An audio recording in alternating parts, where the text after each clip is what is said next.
In the closing verses of the Old Testament, God spoke through the prophet Malachi to our time. He spoke across the ages to a generation living near the end of 6,000 years of history. 6,000 years in which human beings have rejected God's ways and have reaped the bitter fruit of their own way. The society they have built is based on a foundation of greed and selfishness. It is ruled by Satan, once an angel of light, but now the adversary of God. It has become his world, and it is doomed to destruction. To this end-time generation, God would send a messenger whose commission, like Elijah of ancient Israel, is to restore the truth in the midst of moral and religious confusion. But this generation is not the last to live in the end-time world. Children have been born to them. Children whose destiny could be to live on into the world tomorrow to become the foundation of the new society that will fill all the earth.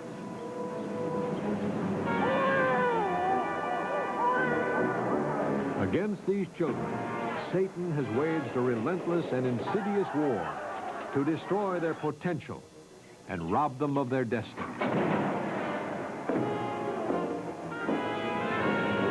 The end-time world has become a dangerous place for children.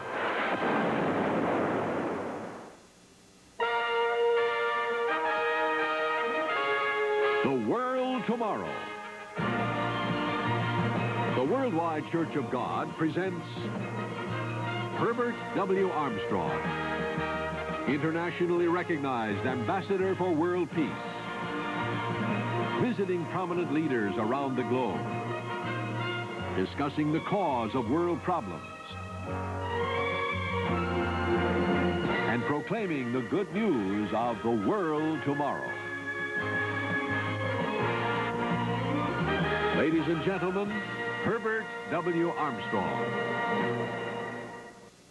The Worldwide Church of God, which sponsors this program, has a worldwide program for the training of the youth of its members.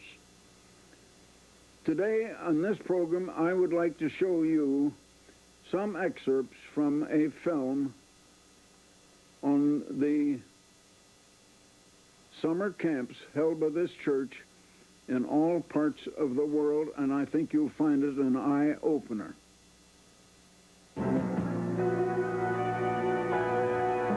One-third of all people on Earth today are children under the age of 15. Most live in the poorer countries, condemned to a life of misery and squalor. 1 out of 5 of these children will die before they reach their first birthday.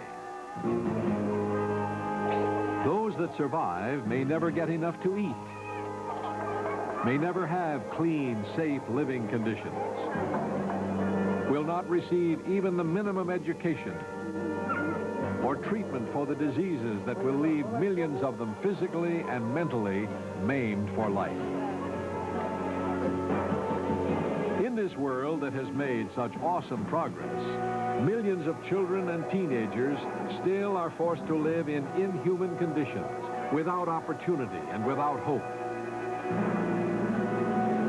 And while the world spends $2 billion every week on war, every 2 seconds, a child dies of hunger.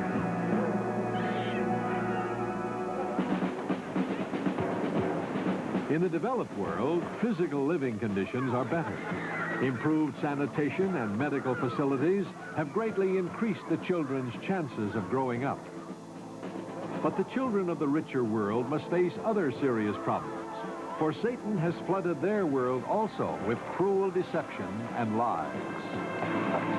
In the midst of affluence, these children face moral and spiritual poverty, as Satan uses every evil device to undermine marriage, education, to pervert culture, and discredit what remains of the true values. Children become ever more frustrated and confused. They become alcoholics or hopeless drug addicts.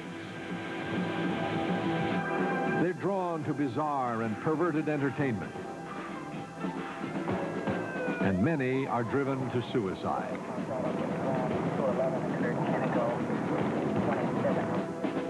In despair and frustration, children and parents have begun to lose contact and turn away from each other. The family, the basic building block of civilization, has begun to crumble.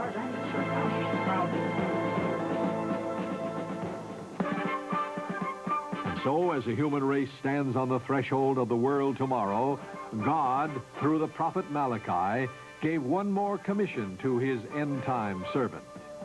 And he shall turn the heart of the fathers to the children, and the heart of the children to their fathers, lest I come and smite the earth with a curse. To help families meet the challenge, and to help bridge the gap that has opened up between parents and children, the Worldwide Church of God is developing a comprehensive youth educational program.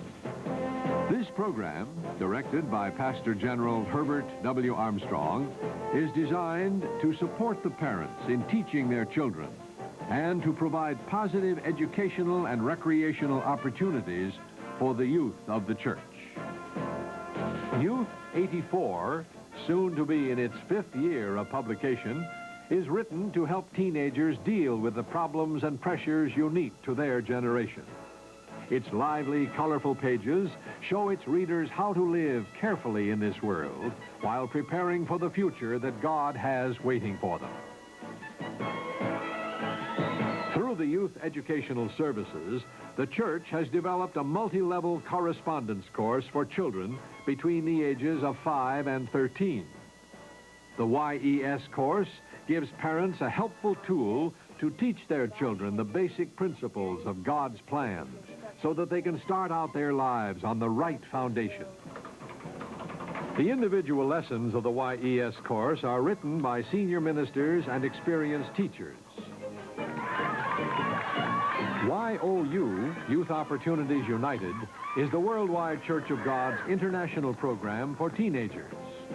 Through many varied activities, YOU gives older children educational, social, and recreational opportunities within the framework of the church.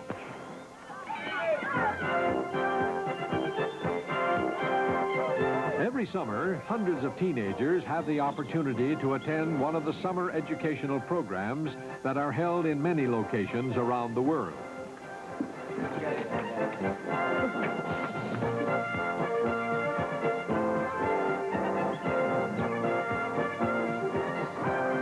Young people from all backgrounds come together for 3 weeks of challenging activities and fun. But it is fun with a purpose.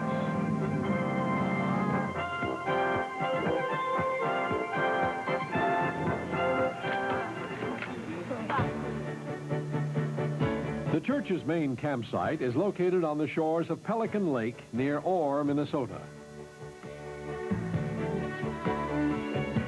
In the 20 years of this camp's existence, much valuable experience has been gained in training, teaching, and encouraging teenagers. For many, the 3 weeks of summer camp has been a turning point in their lives. Mr. Armstrong is a frequent visitor to the campsite at Orr.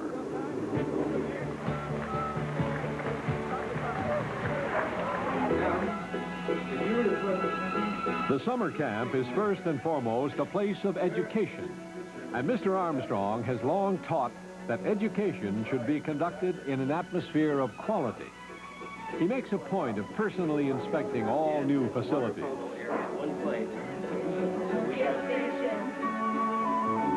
He also believes the summer education program should offer ample opportunities for both education and fun. The summer camp program allows teenagers to experience the thrill of ultra-modern sports.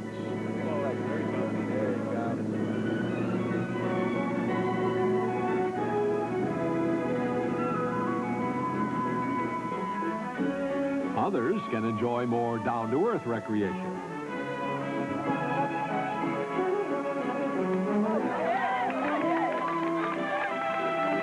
camp is fun, but behind the fun, there is a serious purpose. Yes, they come here and have fun. But the thing is, they get a new definition of fun. Some children have come to these camps that have been trying to get fun out of drugs, smoking marijuana, and then even worse things. They learn that that's no fun and that it's only harming and damaging them. But they learn things here and skills that really are fun and that are enjoyable. Now, we're trying to teach children at these camps some of the better things of life that are worth more than just money. Doing, giving, helping. They learn character here. They learn discipline. This is, in 3 weeks, the transformation that is made in the lives of these children is unbelievable. Many of the campers at Big Sandy have attended camp at Orr in previous years. The facilities at Big Sandy give them the chance to have new experiences and to develop new skills as they respond to the direction and guidance of their instructors.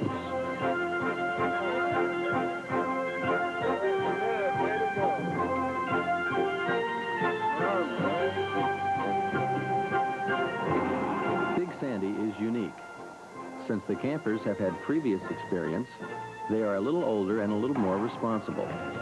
They come to Big Sandy having better attitudes, having built a little better character, having more self-discipline, and better respect for God's laws and for man's laws.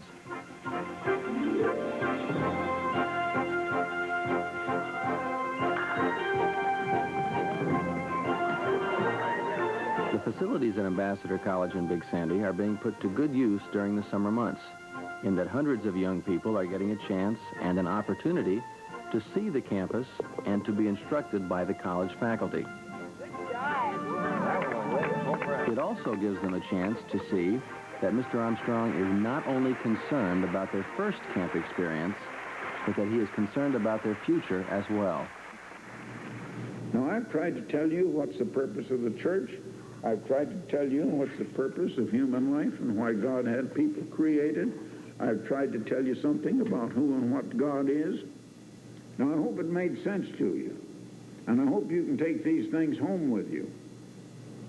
Now, just remember, you're no better than other kids, but you're learning things they haven't had a chance to learn yet. And you try to live these things when you get home. It means there's a bigger responsibility on you to live God's way. And others don't know how to live that way yet, but there's a big responsibility on you to do it, and you'll be so much happier if you do.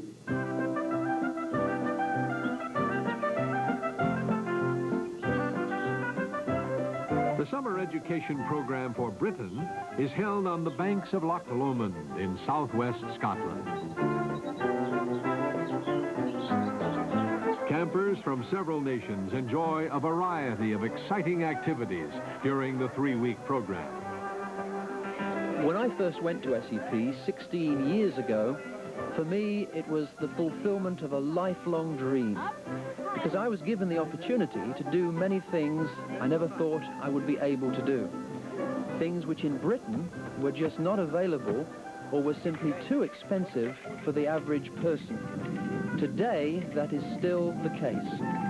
It's a real thrill to see teenagers involved in exciting activities they've never experienced before and would not experience apart from SEP.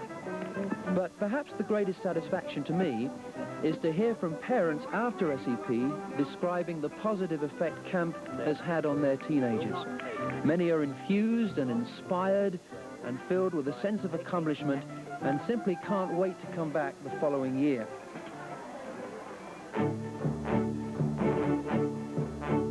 The summer camp in New Zealand is a very beautiful facility on an isolated island which is accessible only by boat.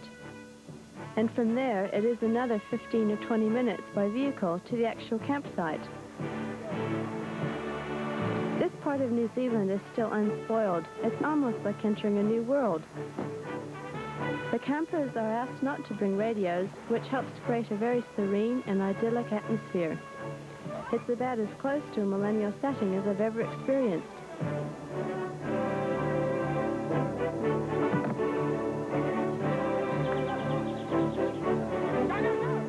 The churches in New Zealand are quite small and far apart, but at the SEP, the YOU members from all over the country can get together and also meet many other young people from all over our South Pacific region.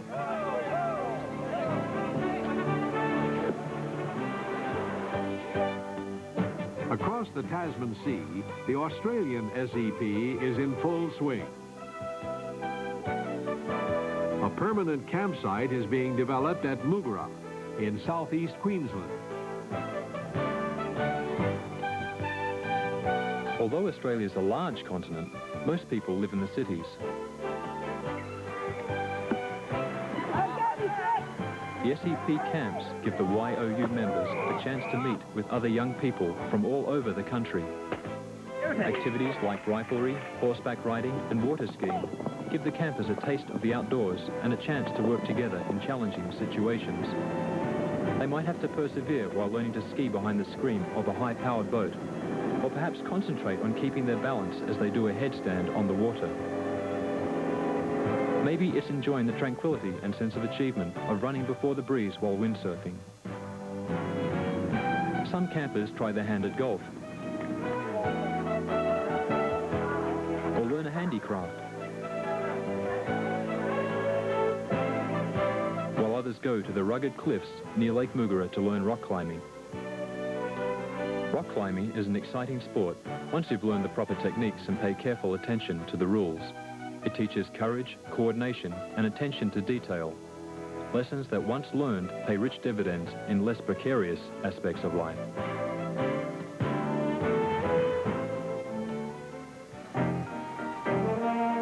While teenagers enjoy experiencing the new things, time is taken to teach the age-old principles, without which true success is not possible. An important part of summer education programs worldwide is the Bible education class. What is the 8th commandment? Okay, you shall not steal. Let's turn to Ephesians 4, verse 28. Ephesians chapter 4, verse 28. While we're turning there, let me ask you, when does a thief cease to be a thief? Okay, it's not just a matter of when he stops stealing. That's just a thief between jobs, more or less. A thief ceases to be a thief when he ceases thieving and then repents. It's not just a case of stopping the act. It's turning around and replacing it with something good, driving out the evil with something that is good. So from Ephesians 4:28, we find here that a thief ceases to be a thief when he becomes generous, when he begins to give, to practice the way of give rather than taking from other people. After carefully inspecting the new campsite, Mr. Armstrong talks to the campers and staff. Now, you've been tested on certain things here. Tightrope walking and some of the things you've done, and mountain climbing. Some things have tried your nerve, see if you've got the nerve to do it. And you'll be tried to see if you've got the nerve to stand up for what you learned here when you get home. You'll see about it. And just pray to God and ask him to help you, and he will. Believe me, he will if you pray and ask him. So remember, you've found a better way of living. Don't ever lose it. Don't ever forget it. Just keep it, and keep it forever.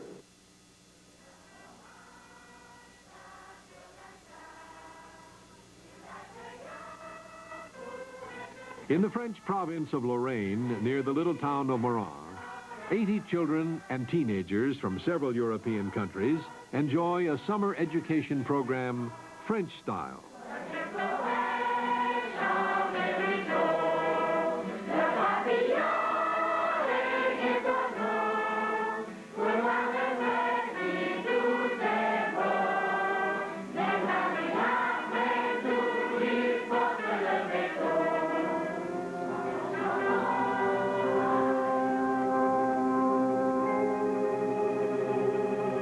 beautiful countryside of Lorraine is a sobering reminder of the need to prepare for a different world. For in these green fields on the border of France and Germany, Europe's great armies have clashed across the centuries. The Kaiser drilled and paraded his troops here. Then he led them into war, and a generation of young men were slaughtered. After the First World War, the territory was given to France. The French built a formidable barrier, the Maginot Line, to protect their frontiers forever against the enemy. But to no avail.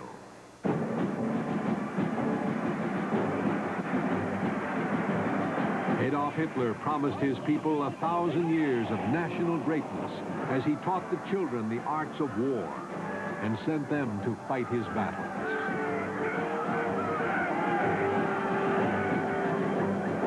The Nazi legions devastated Europe for 4.5 terrible years before they were pushed back and destroyed by the combined armies of the wartime Allies.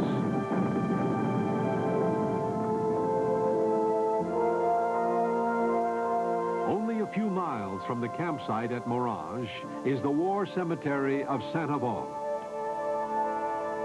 Thousands of American soldiers are buried here. Most were young men, little more than teenagers, victims of a world that did not know the way of peace.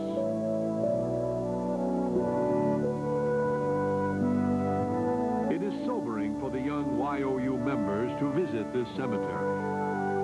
No greater contrast could be drawn between the ways of a world held captive by Satan and the way of life that comes from God.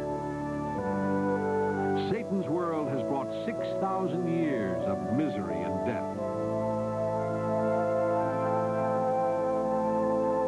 God offers life, abundant life in the world tomorrow, where no one will live in fear, and no nation will ever have to send its young men off to war again.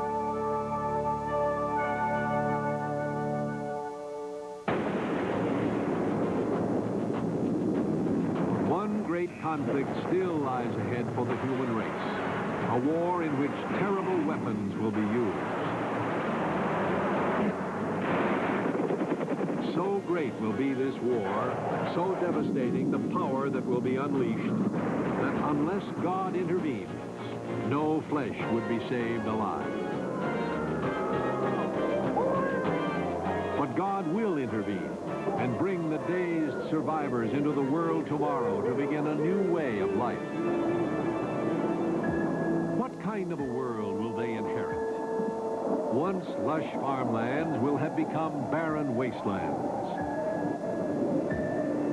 Forests will be destroyed. Transportation links will be in ruins, and communication networks shattered. Lakes and rivers will be polluted. Food will be in short supply, and the air may be polluted from the dust and debris of nuclear war. There will be millions of widows and orphans in need of help, wounded in need of healing.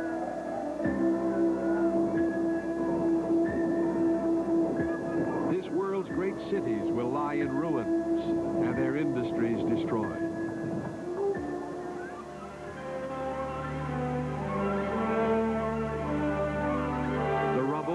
Cleared and the waste places rebuilt into sparkling, clean cities that are exciting to visit and a pleasure to live in.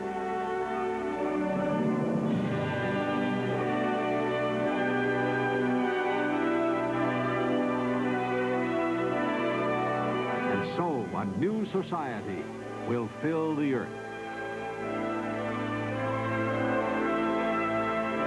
It will at last be a world that is safe for children.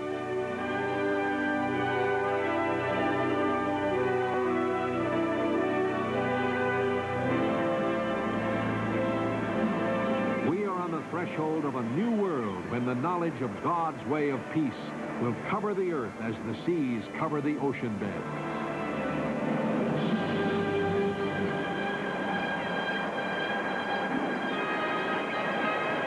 Parents and children that work together now will be the ones who are ready to teach in the world tomorrow.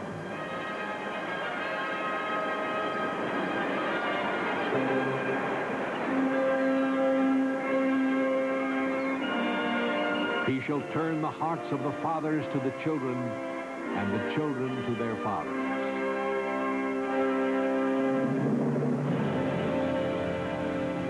That is the challenge facing God's people today. The first families to inherit eternity.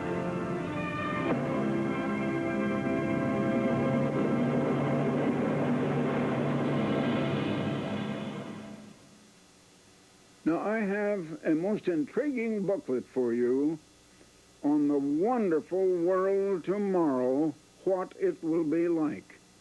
What is it going to be like in the world you're going to live into? The world tomorrow. It's coming very certainly and very soon.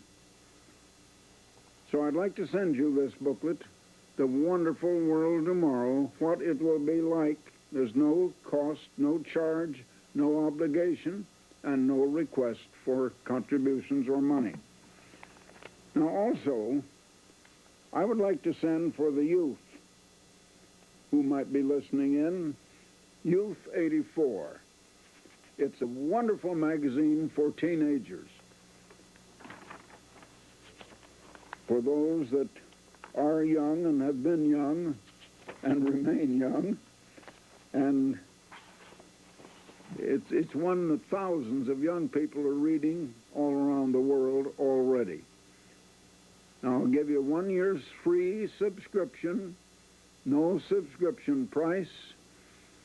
You just send me your request, Herbert W. Armstrong, Pasadena, California. That's all the address you need. Herbert W. Armstrong, Pasadena, California, 91123. Or just go to the telephone and call 800-423-4444. You dial 800-423-4444. So until next time, Herbert W. Armstrong, goodbye, friends.